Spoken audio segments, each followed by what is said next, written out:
FM. Mirador, parole directe, l'interview vérité ou la fine bouche ébanie. Mirador, ici, la parole est directe. La junte guinéenne souffle-t-elle le chaud et le froid avec la CEDEAO? La Guinée va-t-elle échapper au rouleau compresseur des sanctions économiques et financières brandies par la CEDEAO? À quel scénario quel scénario se présente pour la Guinée dans une telle configuration? Ce sont des questions pour lesquelles nous allons chercher des réponses auprès d'un politologue spécialiste de la géopolitique internationale, en l'occurrence M. Alou Barry. Il est en direct de Paris. Bonjour, M. Barry. Oui, bonjour, monsieur. Bienvenue. Bienvenue sur FIM. Première question avec vous, Talibé Barry. Alors, monsieur Barry, est-ce que les Guinéens doivent s'inquiéter parce que le ministre Ousmane Gawal, porte-parole du gouvernement, vient de nous, en tout cas, confirmer que la Guinée n'a déposé aucun projet de chronogramme auprès de la CEDEAO dans le cadre du respect de l'ultimatum porté à hier, lundi 25 avril. Faut-il s'en inquiéter? Oui, alors là, je peux vous dire que c'est sur votre média, je crois, monsieur le porte-parole, j'ai fait un véritable pavé dans la mare. Aujourd'hui, cité pratiquement dans tous les médias internationaux, Monde d'Afrique, Point Afrique. C'est quand même, j'ai été surpris, je pense qu'il a confondu son poste de porte-parole du gouvernement, porte-parole du gouvernement qui porte la parole du gouvernement, à son ancienne fonction de directeur de communication de l'UFDG. Sinon, on ne peut pas expliquer que au moment où la CEDEAO, depuis le 5 septembre, vis-à-vis de la Guinée, comment un porte-parole du gouvernement premier ministre peut dire des contre-vérités. Je le cite par exemple quand il dit que la Mauritanie est sortie de la CEDEAO. Ce qu'il ne sait pas, c'est que la Mauritanie est sortie de la CEDEAO en 2000 pour rejoindre l'Union du Maghreb arabe. Comme ce projet qui a été initié par le colonel Kadhafi, comme ce projet n'a pas vu le jour, la Mauritanie, depuis mai 2017, tape à la porte de la CEDEAO pour y revenir. Donc je ne peux pas comprendre comment il peut faire cette comparaison. Et au moment même où le ministre des Affaires étrangères du pays était à Accra pour essayer de plaider la cause du CNRD. Oui. Je trouve que c'est terrible et c'est un mauvais casting. Je pense qu'il n'est pas à la place de porte-parole. C'est quelqu'un pour lequel j'ai beaucoup d'amitié, mais je pense qu'il n'est pas à son poste parce que à ce niveau, dans une période de transition, dans une période de crise, on doit pouvoir renier sa langue plusieurs fois et parler sans passion. Et je pense qu'il a fait un grand tort aujourd'hui au CNP et au gouvernement de transition. Bien, est-ce que ce serait un motif? Est-ce que c'est... Personnellement, Oui. j'ai reçu même... Allez-y, allez-y. Allez-y. Je voulais... Non, je disais que j'ai reçu même des... Il y a beaucoup de gens qui ont réagi en disant mais j'ai eu même un conseiller de la CEDEAO à Abuja qui ne comprennent pas. D'autant plus que le même monsieur, porte-parole aujourd'hui, pas plus tard qu'il y a quelques mois, c'est-à-dire l'année dernière, faisait des UFDG auprès de la CEDEAO pour que la CEDEAO intervienne en Guinée sur la situation de l'UFDG et des élections. C'est-à-dire que dans une situation de crise, on doit absolument... La Guinée n'a aucun intérêt à se mettre à dos la CEDEAO. D'autant plus que quand j'écoute aussi M. Kouyaté, parce que c'est quelque chose qui commence à m'inquiéter, M. Kouyaté lui-même a dit qu'il a plus confiance à l'Union européenne qu'à la CEDEAO. Mais il oublie une chose, il est diplomate chevronné, c'est que si la CEDEAO prend des décisions, des sanctions contre la Guinée, l'Union européenne va suivre, les Nations Unies vont suivre. Vous parlez de Lansana Kouyaté. Vous parlez de Lansana Kouyaté. Oui, tout à fait. Oui, ça j'ai été surpris que pour un diplomate chevronné qu'il dise dans un média guinéen qu'il n'a plus confiance à l'Union européenne, qu'à la CEDEAO. Moi, je ne comprends pas. Oubliant le principe de subsidiarité. Il a pris de l'âge, M. Barry. Ça, la diplomatie est une science, ça évolue. Je ne comprends pas quel est l'intérêt du gouvernement guinéen aujourd'hui de croiser le fer avec la CEDEAO qui n'a pris aucune sanction à date contre la Guinée. Ils sont même parce que la CEDEAO elle-même se reproche d'avoir été inactif vis-à-vis du troisième du mandat constitutionnel. Et quand on porte un ministre de surcroît sortir dans les médias et dire que la Guinée s'en fiche de la CEDEAO, la Guinée peut se retirer de la CEDEAO, je pense qu'il n'a rien compris Ouais, même s'il il a édulcoré ses propos ce matin, est-ce que il est au courant? Est-ce qu'il est au sein d'un gouvernement qui aussi active la machine de la diplomatie, qui a envoyé au front son chef de la diplomatie, Maurice Sanda, donc qui est à Accra pour justement, comme vous l'avez rappelé, plaider la cause de la junte du CNRD? D'abord, le principal rôle d'un porte-parole du gouvernement, c'est de rendre compte de la parole du gouvernement, notamment à l'issue d'un conseil. Il ne doit pas exprimer qu'il n'a pas l'aval du chef du gouvernement ou du président de la transition. Et je pense qu'il confond les postes. C'est-à-dire on ne peut pas à ce niveau faire de l'émotion, d'autant plus que dans la même foulée, au moment où les syndicats font grève en Guinée, il sort en disant que depuis 58, jamais les caisses de la Guinée n'ont pas été aussi pleines. Mais sur quels critères, sur quelle base? Il dit alors que le Premier ministre lui-même dit qu'on est dans une situation de crise économique. Je pense qu'il doit revoir sa copie et c'est une erreur de casting. J'ai beaucoup d'amitié, mais je pense qu'il n'est pas à sa place comme porte-parole du gouvernement. Bien. Alors, Monsieur Barry, qu'est-ce que... C'est mon avis personnel. Hein. D'accord. Monsieur Barry, de quel argument disposerait le gouvernement guinéen à Accra où le ministre des Affaires étrangères a été dépêché pour éventuellement convaincre la CEDEAO de la nécessité d'un report de cet ultimatum pour que, comme le porte-parole du gouvernement le disait, un chronogramme puisse émerger du cadre de concertation qui a été mis en place. Écoutez, de Paris, là, je vais au Burkina, je suis les 3 transitions. Que demande la CEDEAO à la Guinée? Depuis le 5 septembre, la CEDEAO demande que la Guinée mette sur la table un chronogramme. Ils peuvent même mettre un chronogramme où ils demandent 5 ans, comme le Burkina demande 3 ans. Mais qu'est-ce que le gouvernement de déposer sur la table la CEDEAO? Est-ce que ça c'est difficile? Est-ce que c'est sorcier? C'est-à-dire ils sont en train de pousser la CEDEAO vraiment à prendre des sanctions. Et surtout quand on voit maintenant des crises même qui commencent en interne, je crains fort que le CNR retrouve avec 2 fronts, un front interne, un front externe. Et je pense que ce n'est pas le lieu aujourd'hui de rajouter une crise. Il est temps que depuis le 5 septembre, que le CNRD pose sur la table la CEDEAO son délai. Il peut proposer un délai même de 5 ans. Il peut même dire on veut terminer le mandat de Michel Bako. Après la CEDEAO dira nous sommes d'accord ou pas d'accord. Mais on ne peut pas expliquer que depuis le 5 septembre, le CNRD n'arrive pas à déposer sur la table la CEDEAO un délai, une durée de la transition. Bien. Monsieur Barry, la psychose chez les Guinéens, c'est cette crainte de sanctions économiques et financières.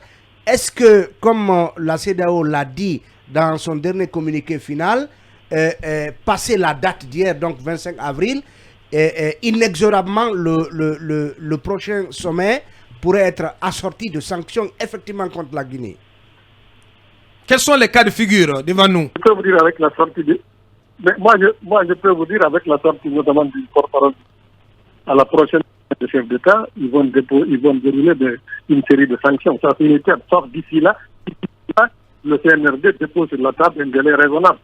On ne peut pas expliquer, la Guinée n'a aucun problème. Il n'y a pas une crise. Si vous prenez le Burkina et le Mali, à la fois il y a la transition, mais ils ont un problème sécuritaire qui est urgent. On peut comprendre mais la Guinée n'a qu'un problème de recul. Qu'est-ce qui empêche le CNRD depuis la liaison qui se dégrade un peu avec notre invité. Oui. C'est-à-dire que non, mais il y a quelques remarques que moi j'ai fait. Je pense que le colonel Doumbouya a fait une erreur de casting. Bien.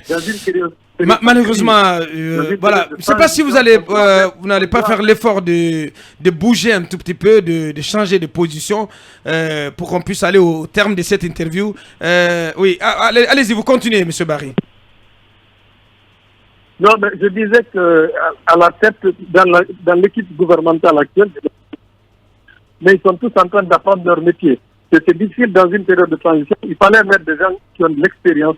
Moi, j'ai au niveau de la primature, quelqu'un comme Gassama ou quelqu'un comme Baouri, qui ont de l'expérience politique, parce que c'est une crise politique. Il faut mettre des politiques dans des postes de responsabilité. Si vous prenez tous les ministères, ils sont tous débutants, ils sont tous en train d'apprendre leur...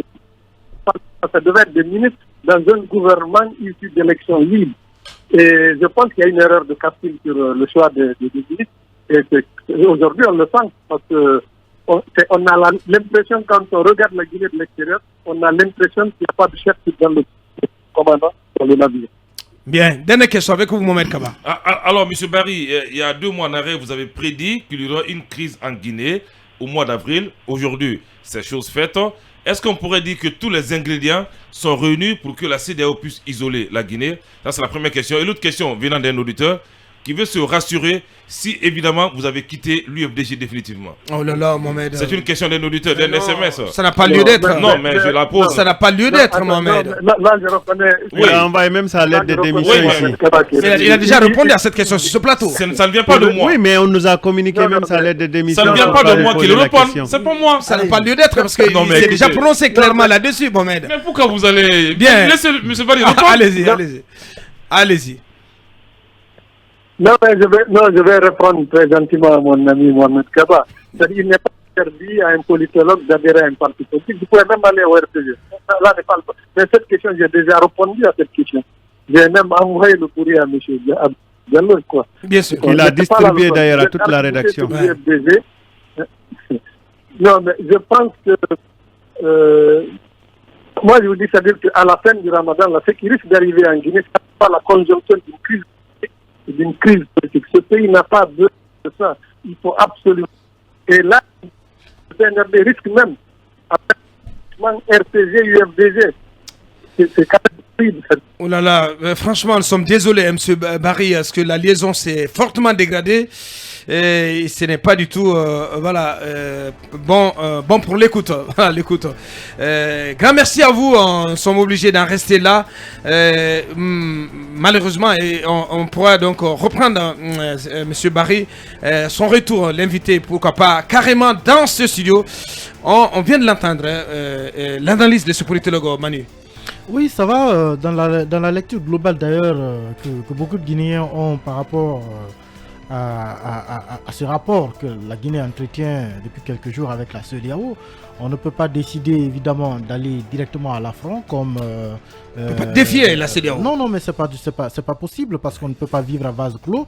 D'autant plus que aujourd'hui, le principe de subsidiarité justement ferait que la CEDEAO serait que la porte d'entrée finalement des sanctions. Il suffit juste qu'elle l'ouvre et puis voilà, toutes les institutions vont s'y engouffrer. Quand vous prenez le cas malien par exemple, quand la CEDEAO a décidé de fermer ses frontières au Mali, à un moment même la France a fermé. La France n'est pas pays membre de la CEDEAO, mais même la France avait fermé à un moment son espace aérien au Mali. Donc il ne faut pas jouer sur cette fibre d'affront direct. Je pense que le ministre des Affaires étrangères est en train de dérouler la démarche normale, même si on veut avoir quelque chose qui ne soit pas forcément ce que la CEDEAO impose. Tout se fait dans le dialogue. Il faut aller dialoguer avec elle et évidemment, comme il l'a dit, poser sur la table une durée, même si c'est une durée de 30 ans, mais qu'il y ait au moins quelque chose et après qu'on discute. Bien. Allez-y, Akumba. La Guinée a agressé la CEDEAO plusieurs fois. Agressé? Oui, plusieurs fois. La première fois, c'est quand la CEDEAO a décidé des sanctions contre le Mali. La Guinée, à travers le CNRD, a officiellement déclaré qu'elle ne se sentait pas liée à ces sanctions-là. Effectivement, elle ne les appliquerait pas. La deuxième agression, c'est que de manière officieuse, la Guinée a engagé des travaux de modernisation, voire même d'augmentation de la capacité du port autonome de Conakry pour satisfaire à la demande malienne. Effectivement. Parce que la Côte d'Ivoire et le Sénégal ont décidé d'appliquer les sanctions. Troisième agression, c'est la déclaration de M. le porte-parole d'hier. C'est une agression contre la CEDEAO. Alors, en matière de relations internationales... même s'il il a quand même mis un bémol à ses propos. Oui, on sent qu'il a mis un bémol, le ton a changé, et puis le tonus a baissé. Ça se comprend. Et bon, voilà, on comprend ça aussi. Peut-être qu'il y a un recadrage on comprend ça. Alors, qu'est-ce que je veux dire? En matière de relations internationales, qui n'avance pas recule. Bien. Parce que si vous n'avancez pas, il y a quelqu'un qui avance derrière vous et qui vient prendre votre place. Donc, vous allez vous retrouver en train de reculer. Ce que je tire de l'intervention de M. Aliou, qui est politologue comme moi, c'est que premièrement, le gouvernement a commis une erreur, voire une faute monumentale à partir d'hier. C'est quoi? c'est que la CEDEAO, ou par extension la communauté internationale, est en train de chercher, de trouver des alibis internes pour pouvoir intervenir en Guinée. Premièrement, le porte-parole dit non, on s'en fout de la position de la CEDEAO. Et alors? Deuxièmement, la CEDEAO est bien informée, je vous ai parlé ici par le passé, des va-et-vient de M. Sidya Touré entre Bruxelles et Abidjan. Et tout le monde sait que Sidya Touré, c'est le chouchou de Alassane Ouattara. Et nous avons des informations comme quoi Alassane Ouattara était tellement soucieux de la situation de Alpha Condé, de sorte qu'il s'est toujours affiché comme s'il était l'avocat de la junte guinéenne. Parce qu'il ne voulait pas de sanctions économiques dures, sévères contre la Guinée. Nous avons ces informations-là. Je vous ai rappelé ici par le passé aussi que c'est le fait des va-et-vient entre Paris et Dakar. Tout le monde sait que c'est le chouchou à la fois de Macky Sall, de Mamadou Bouhari et du Bissau-Guinéen. Comment il s'appelle? Ambalo. Et tout le monde sait pertinemment combien de fois Bouhari influence la position de la CEDEAO. Nous avons écouté monsieur le porte-parole qui en réalité se comportait en agresseur contre Nana Akufo-Addo. Nana Akufo-Addo qui a dû certainement recevoir un Lansana Kouyaté lors de la conférence sur les réformes de la CEDEAO, l'anniversaire de la CEDEAO, qui a dû certainement dans les couloirs parler avec un Lansana Kouyaté, un Komara. Non, Cabinet Komara, qui d'ailleurs toute ma pensée vers ce monsieur-là, très calme pour surtout la tranquillité de sa tête. Donc, la CEDEAO a désormais un cocktail qui lui permet d'agir à la fois à l'intérieur et à l'extérieur. Le FNDC est vent debout, l'opposition politique vent debout. La classe politique, on va dire. La crise interne, crise financière probablement, et le mécontentement vent debout. Et si on ajoute à cela un autre ingrédient au niveau international, je crois que c'est tout simplement parce qu'on est stagiaire. Non, mais c'est pas l'apocalypse quand même. Je crois que c'est tout simplement parce qu'on est stagiaire. Mais trop alarmiste ce matin. Allez-y, Mohamed. Il n'est pas alarmiste. Si, il est alarmiste. Il est plutôt réaliste. Et j'ai oublié de mentionner le paramètre CRIEF, les paramètres des prévenus. Donc aujourd'hui, aucune famille pratiquement guinéenne ne vous dira qu'elle n'a pas une source d'inquiétude qui l'amènerait à se retrouver dans la rue sans se rendre compte qu'elle est sortie. Bien. Allez-y, Mohamed. Non, ce qu'on retient rapidement en 5 minutes avant de clore. Oui, de l'intellectuel Barry, il dit que les médias internationaux ont relayé les propos hier d'Ousmane Gawal et selon lui, c'est fut une erreur de casting. Voici les scénarios. Soit Ousmane Gawal sera plus ministre de l'habitat, ce qui porte. Peut-être pas porte-parole. Non, même pas porte-parole. Et il peut changer de poste ministériel. On nous apprend. Il y a eu ça de ma source très tardivement hier. Il est sur la sellette. Le remaniement est très imminent. Il est imminent. Déjà, 3 ministères sont déjà ciblés. Vous le savez de quoi je parle déjà. Les interviews ont été effectuées. Donc il faudra désormais, comme l'a dit le professeur Barry, il serait une bonne douzaine sur la liste de départ. Mais il porte la voix. Mais Ousmane va à la primature certainement. Qu'il porte la voix, comme l'a dit le professeur, qu'il porte la voix. C'est tout le mal qu'on puisse lui souhaiter. Qu'il essaie de structurer un peu sa communication. C'est la raison pour laquelle je lui ai posé la question. S'il parle en opposant ou en porte-parole du gouvernement, parce que j'ai l'impression que c'est le même Gawal, Tony Trouillant de l'UFDG qui s'adresse à la CEDEAO. J'espère qu'il tirera les leçons de cette communication et que désormais, qu'il va mieux porter la communication de son gouvernement. Comme l'a dit le professeur, un gouvernement guillemets en stage. Allez-y. Même si Nanyale n'est pas en charge, Nanyale Bari. Non, il est en stage parce que la cité de Nongola, Nanyale, si tu ne la laisses pas, c'est cette cité qui va t'emporter. Je dois clore. Allez-y. Il s'est exprimé sur la cité. Oui, mais il y a des nouveaux. Bien. Aucun fonctionnaire de l'agriculture. Allez-nous en demain. Allez-y. À écouter M. Barry qui apporte une louche au Cassandre, les propos du porte-parole du gouvernement ont jeté un froid dans les rangs des forces vives et aussi chez les politologues.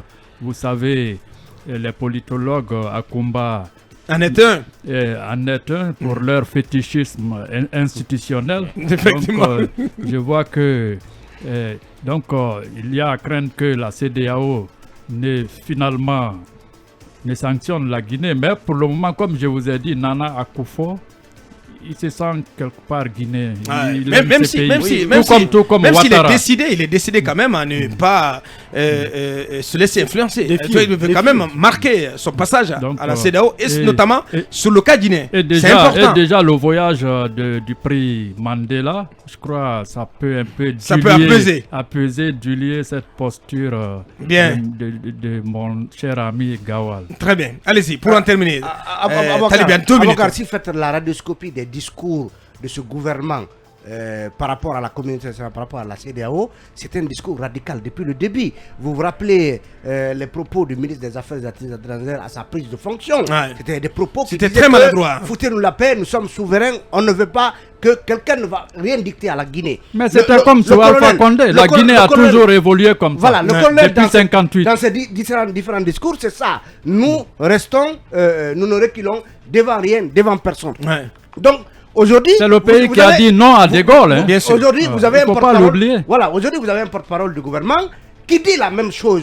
Donc, moi, j'estime que le porte-parole du gouvernement, en tout cas, dit ce que certainement Mohamed V aime entendre vis-à-vis de cette communauté internationale. C'est bien possible. Parce que Ousmane Gawal, quand même. Parce que le président l'a dit lors du dernier conseil des ministres. Parce que les problèmes guinéens, trouver leur solution ici en Guinée par les Guinéens.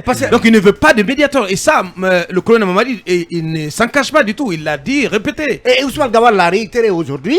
C'est ça la ligne de conduite bien sûr, de la junte. Donc Ousmane Gawal est en phase avec le palais. Le colonel, vous avez dit qu'il n'y aurait pas de recyclage.